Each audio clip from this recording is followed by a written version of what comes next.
নমস্কার দর্শক বন্ধুরা, রেস স্পোর্টসের পর্দায় আপনাদের সকলকে স্বাগত। একটি বিশেষ প্রতিবেদন নিয়ে চলে এসেছি আপনাদের সামনে এবং আপনারা সকলেই জানেন যে এই মরশুমে ইস্ট বেঙ্গল তারা কিন্তু যথেষ্ট শক্তিশালী দল গঠন করেছে এবং একেবারে অস্কার ব্রুজোর পরিকল্পনা মতো দল গঠন করেছে। ইতিমধ্যেই সেই প্রভাব কিন্তু ডুরান্ট কাপে আমরা দেখতে পেয়েছি। ডুরান্ট কাপের গ্রুপ পর্বে ইস্ট বেঙ্গল যেভাবে পারফর্ম করেছে সেটা কিন্তু লাল হলুদ জনতার মনে যথেষ্ট আশা যোগাচ্ছে। তবে এর মধ্যেই কিন্তু একটা ট্রান্সফার আপডেটের কথা শোনা যাচ্ছিল। ইস্ট বেঙ্গল কিন্তু একটা ইন্ডিয়ান সাইড ব্যাকের খোঁজ করছিল, মূলত বলা যেতে পারে রাইট ব্যাক পজিশনের খোঁজে ছিল এবং বেশ কিছু নাম শোনা যাচ্ছিল, যার মধ্যে সব থেকে জোরালো যে নামটা হয়েছে সেই নামটা হলো নিখিল পূজারি, ইস্ট বেঙ্গলের প্রাক্তনী। এর আগে তিনি কিন্তু ইস্ট বেঙ্গল জার্সি গায়ে খেলেছিলেন এবং সেই নিখিল পূজারির সঙ্গে কিন্তু পুরো দমে কথাবার্তা বলছে ইস্ট বেঙ্গল। এই মুহূর্তে যেটা শোনা যাচ্ছে, যে খবরটা পাওয়া যাচ্ছে, তাতে কিন্তু নিখিল পূজারিকে পাওয়ার জন্য পুরো দমে ঝাঁপিয়েছে লাল হলুদ টিম ম্যানেজমেন্ট।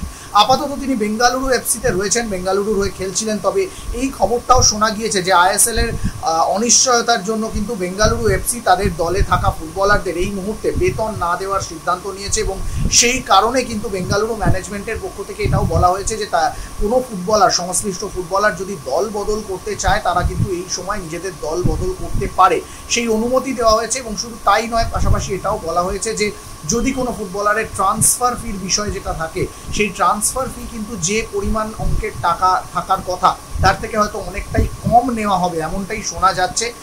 এবং সেই কারণেই কিন্তু, সেই সমস্ত কারণ বিবেচনা করেই কিন্তু নিখিল পূজারিকে নেওয়ার পথে অনেকটাই ঝাঁপিয়েছে ইস্টবেঙ্গল এবং কথাবার্তাও কিন্তু অনেকটা এগিয়ে গিয়েছে। নিখিল পূজারি অবশ্যই এর আগে ইস্টবেঙ্গলে খেলে যাওয়া একজন ফুটবলার এবং তিনি বেঙ্গালুরুতে যথেষ্ট ভালো ফুটবল খেলছিলেন, গত মরশুমে নজর কেড়েছেন। ফলে ইস্টবেঙ্গল এই মুহূর্তে সাইড ব্যাক নিয়ে যে সমস্যার মধ্যে রয়েছে, সেই সমস্যা সমাধানের জন্য নিখিল পূজারি কিন্তু একটা বড় সমাধান হতে পারে।